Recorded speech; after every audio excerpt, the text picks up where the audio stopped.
छठी मैया चलेली नहाए, बाजिन रोकेली घाट, बाजिन रोकेली घाट।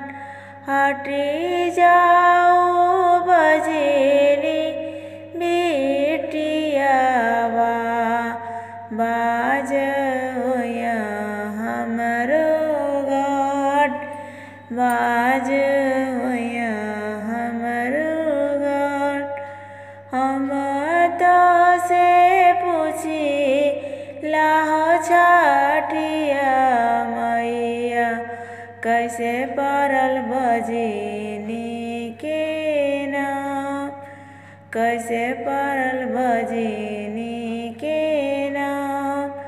सास ससुर सेवा चुकालो, बने दिलु झिंझिनाय, बने दिलु झिंझिनाय।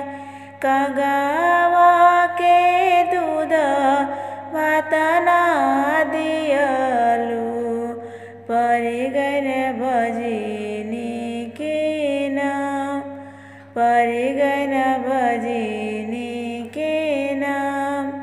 हम तो से पूछी लाहो छठिया मैया, कैसे छुटिया बजनी के नाम, कैसे छुटिया बजनी के नाम।